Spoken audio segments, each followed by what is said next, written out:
Hi guys, I hope you're doing well. This is Fred Chege. First of all, let me start by saying I'm very happy and grateful to the people who watched my previous videos on how to integrate SAP Business One with the Laravel application, which is PHP. So I've received a lot of requests from you guys saying that you want me to also do a sales orders integration. But on this one, I'm going to be doing a different architecture. So I'm not going to be using an API as I did on the last tutorial series, but I'm going to be using a Windows service. So I'm going to do a .NET application, then use a Windows service and the API to integrate the sales orders to SAP Business One. So also, if you like the content, please make sure you subscribe, you leave a comment, and I also have a link there. You can buy me a cup of coffee to keep the content coming. So let's get started.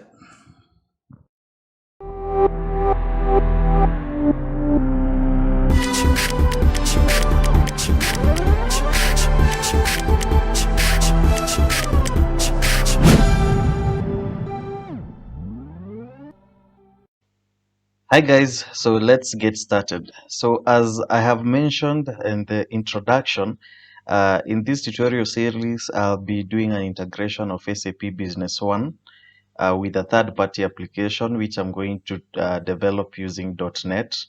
And the way this is going to work is that I'm going to develop a staging database. So the third-party application will be saving the data to a staging database. Then I'll have a Windows service that will now be doing the integration to SAP Business One using SAP DI API. So what I'll be integrating in this tutorial series is the sales orders. If you have not watched the previous videos where I was doing integration of SAP Business One with the PHP Laravel framework, feel free to watch. I'll leave the link in the comments because it will give you a foundation of how the DI API works, so that when you come to these now more advanced where we are using a Windows service, you'll be in a better position to understand what you are doing. So I understand there are many ways of doing this. If, for example, you are using a .NET, you're developing the third-party application using .NET, you can decide to do a direct integration. So what that means is you just have to reference the SAP files for the API. Then instead of having an intermediary, whether an API or a Windows service, you just push the data directly from your application to SAP Business One. So the reason why I'm using a Windows service is one, the third-party application might not be in .NET. So that means that you have to develop a .NET intermediary that now will be pushing the data to SAP Business One. And this is also a very advanced, or it's rather a very advantageous architecture, because one is it does not affect the functioning of the third party application. So whether the data is syncing to SAP or not, your application will continue working.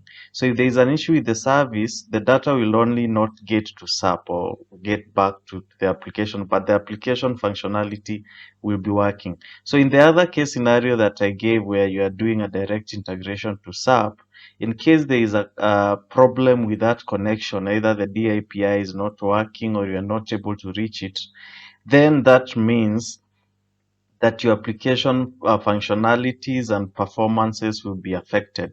So a Windows service, I think, is the best alternative, because one, you are able to manage the period of integration. So you are able to set a time when you like the data to be integrated. So you can have the Windows service running once per day, twice, 3 times a day, even after 1 second, 2 seconds, just depending on the what you want to achieve.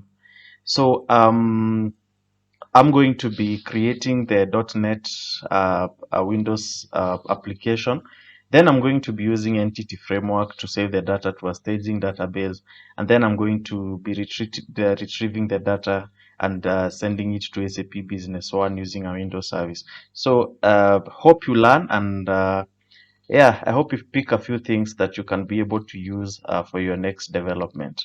So I have my Visual Studio here open. I'm going to create a Windows Form application. I'm going to call it third party. third party app, and I'm using .NET Framework 4.5. So remember, if you have a question, leave a comment. Also remember to subscribe and like. Okay, so the project has opened.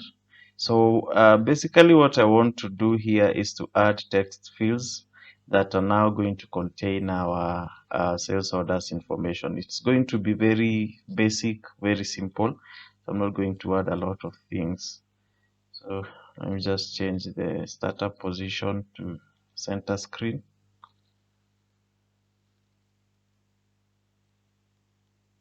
And now I just want to add text boxes.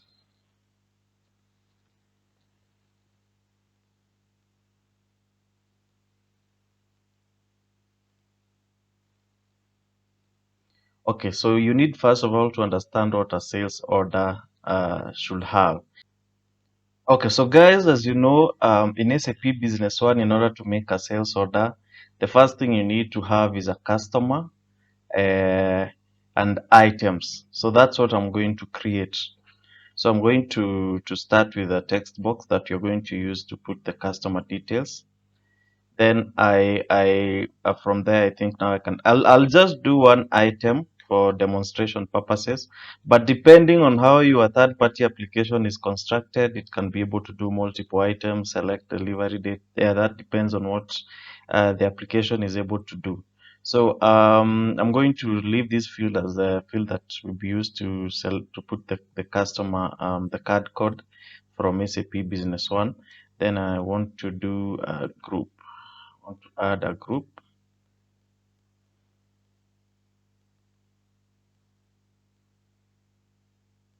I'm going to rename it item details. Okay, so for purposes of saving time, I'm not going to do a data grid. So I'm just going to use the normal the text boxes, the normal text boxes.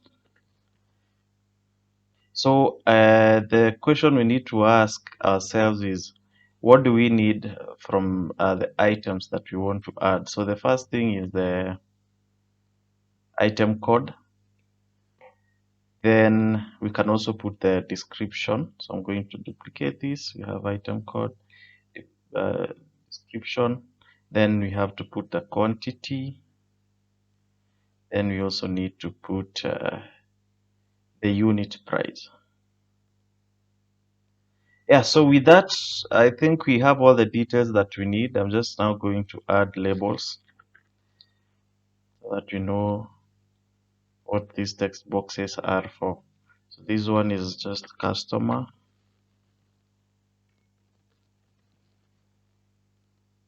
I'm going to copy these here.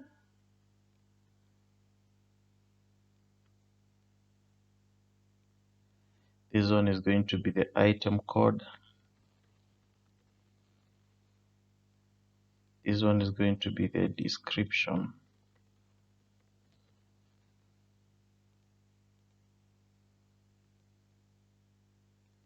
Then we have the unit price. Okay, so not copy.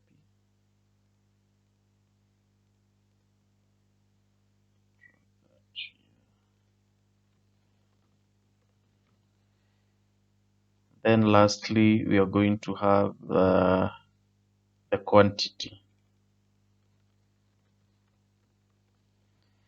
And now I'm going to add the button, the submit button. So remember, the purpose of this application is just to push the data to our staging database. Then from there, now we're going to use the Windows service to push it to SAP. So this one I'm going to call save. Yeah, so I think I can also change the name property of these text boxes so that I'm able to identify them easily. So this one I'm going to call customer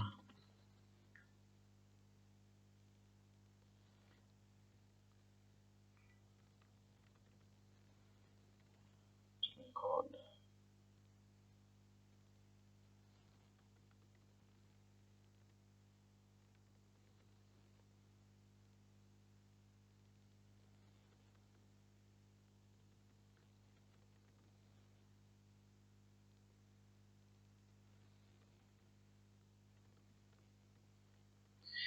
Cool. So we can run the application to see if there are any errors so far.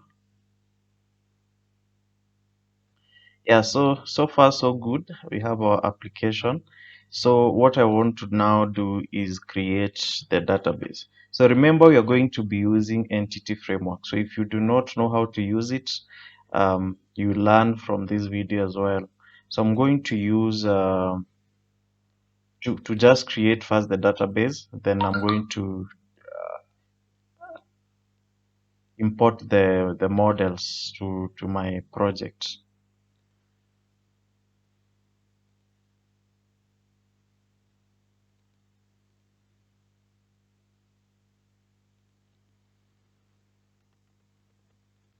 So I'm going to call it sales order stage.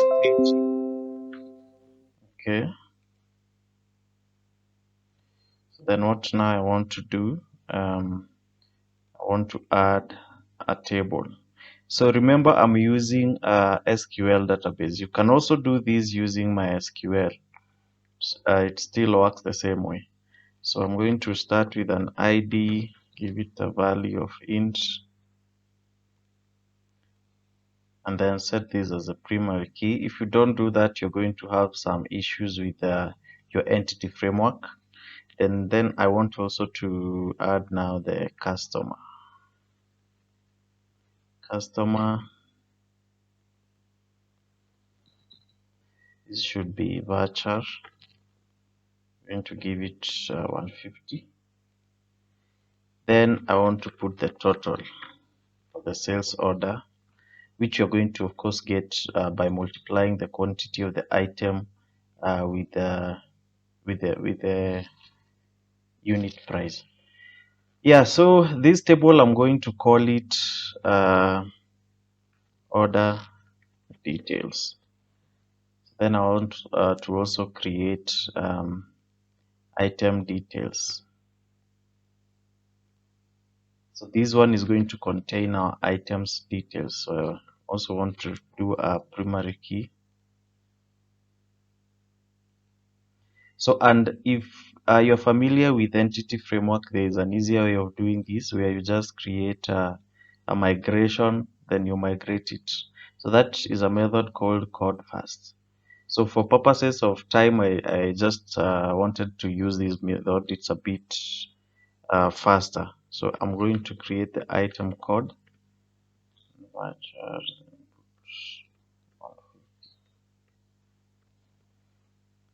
And the description.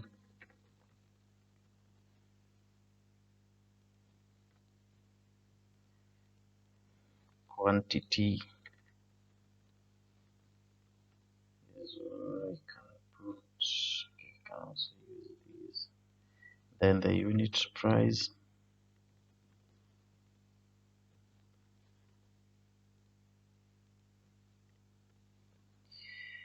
Okay, so I also want to create a foreign key that is going to link this table with the order. So I'm going to call it order ID. Can give it int, but I can also just use a voucher. So this one I'm going to call items. Awesome. So once you have that ready, let me just refresh this to see if they have, yes, they are created. So what I now want to do is to add my connection to the database. So I'm going to create a folder here. I'm going to call it utilities. Just going to put it utils in short. Then add a new item. And the item we want to add is data.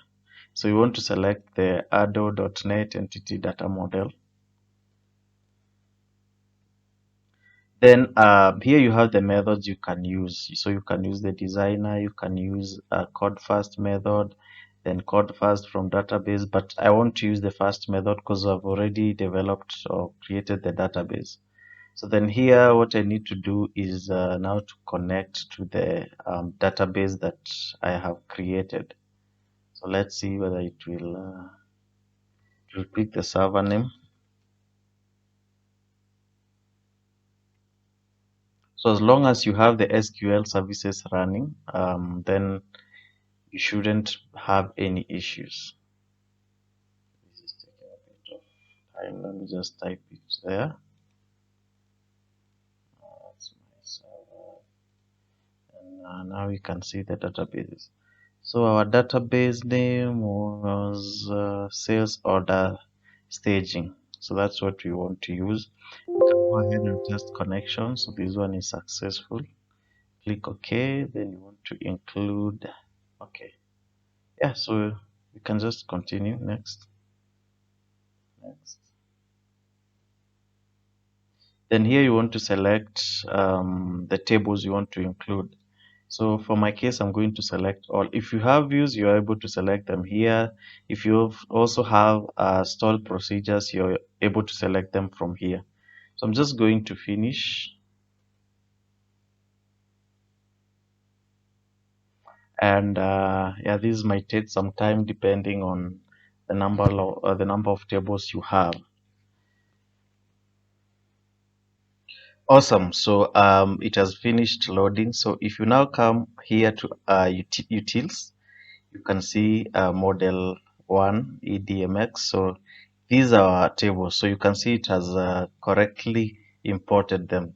So if you want to do relationships, you can be able to do them from here and then save. You can also update the models from the database and add more tables as you wish. So now what I want to do now is to get to the code now. So I want to code this save button. Just double click it to open the click event for the button. Then I want to do try and catch. This is always a good method to try and make sure that your application does not crash. So I'm just going to do that.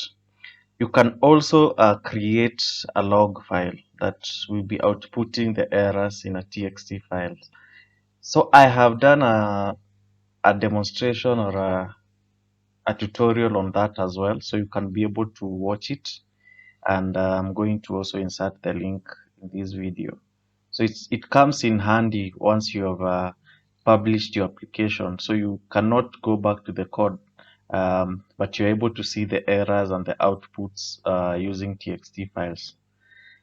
Okay, so what I want now to do is to create an instance of our entities. So we are using sales orders staging entities. Then I'm going to create it as a DB. You can put whatever name you want. So then I think we need to import the that entity. Then now here we need to create also instances um, of our tables. By that I mean the classes that the models that will hold the data for those the tables. Okay, so it's loading. Okay, so the first thing we want to do is to save the order details. So I'm going to check what that class is called. It's called order detail, this one. We just want to copy that.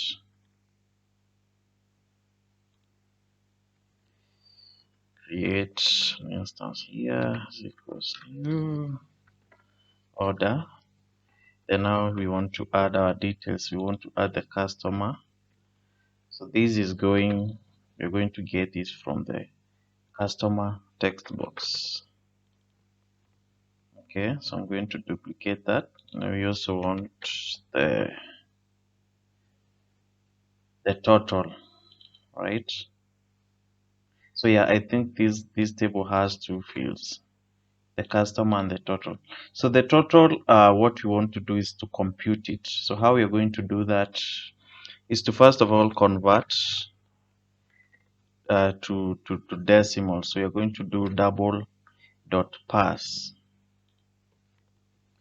And the fields we want to convert is one of them is the unit price.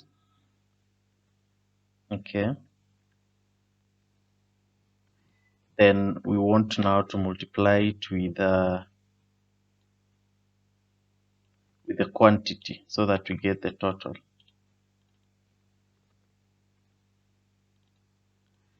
Okay, so this one we have to also convert it to string. So I'm just going to put. So let me just give you a disclaimer. What I'm doing here is just to fasten the method of saving the data. This is not the best way of doing it. Of course, the architecture of this application is a bit off. We are only able to add one item, but it's only for the demonstration. You can be able to construct yours where you're adding multiple items. So yeah, this is just for demonstration purposes. Okay. So now once we have all the details, we can proceed and save this order. So to do that, you're going to do db dot select the table is order details dot add. What you want to add is the class instance for that table.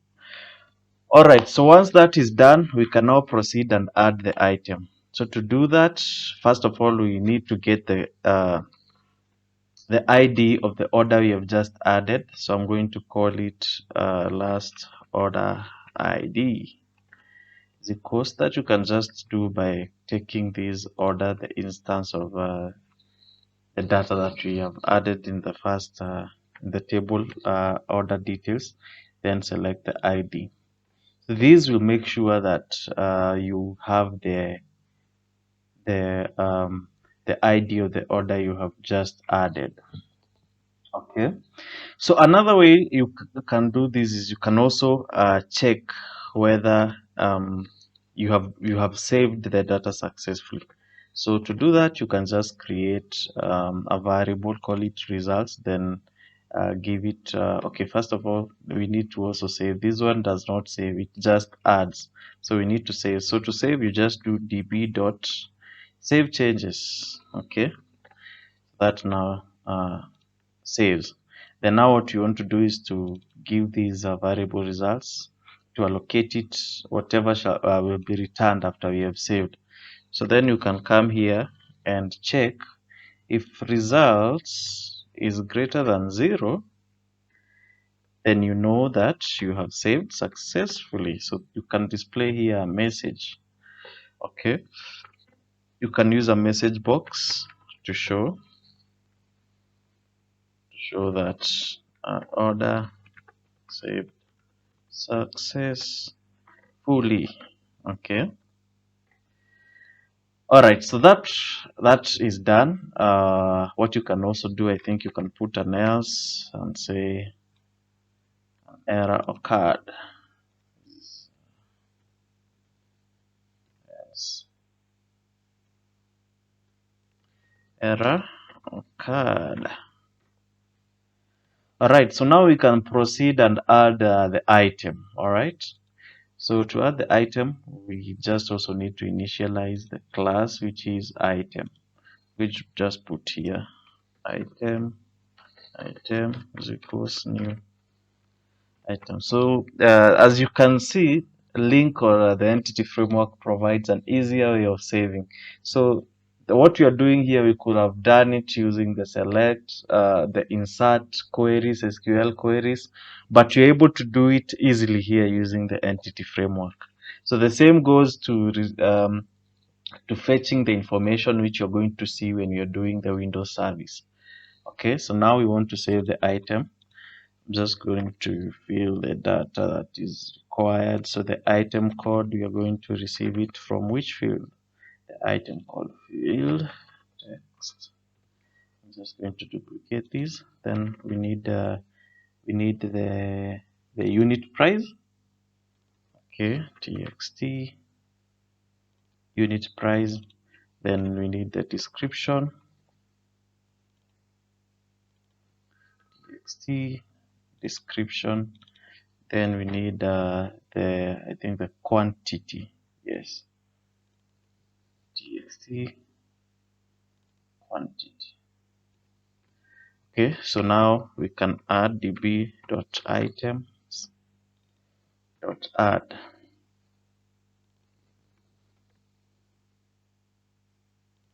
item here, then db dot save changes. We also want to check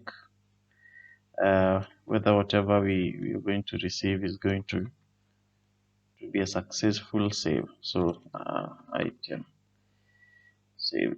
This one I'm going to call it results. Okay, and now with that, I believe we already have our application working fine. We are going to test it. So just run it.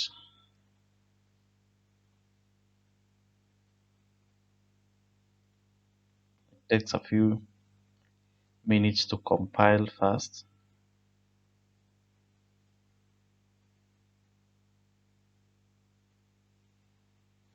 Okay, so I'm going to add the customer 001, then the item code item 001, then the description first item, then the unit price I'm going to put 50, and I want to put the quantity as 2. So when I click save, the order is saved successfully. Then it also saves the item. Okay, so now if I come to the database and select the order,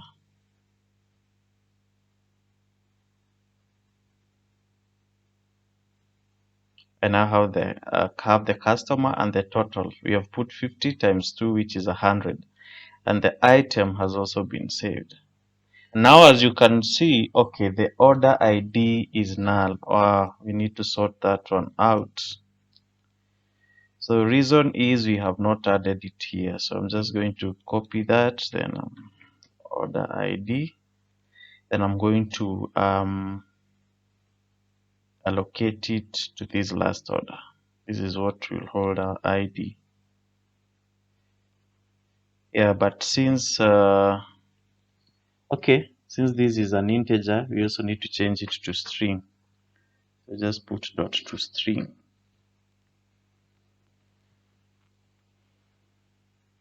Yeah, and just like that, I believe we are good to go. So I'm going to put second customer there. Item code item 002, description second item, then the unit price I'm going to put 600, and the quantity I'm going to put 3. So it saves the order and it saves the item. I'm going to refresh these. So the order ID 2 now is saved, and yeah, the item now has the order ID, which is 2. So guys, this is the application I'm going to use. As I've mentioned, it's very basic. Most of the things here, you cannot use it for production. But I hope you've learned some few things regarding the link or the entity framework. And from there now you're going to pick it up and do the Windows service, which I believe now is the most important part of this tutorial. So thank you so much for your support. If you like the content, if you want to keep it coming, there's a link down below. You can buy me a cup of coffee and I'll keep producing this content. Otherwise, see you in the next video.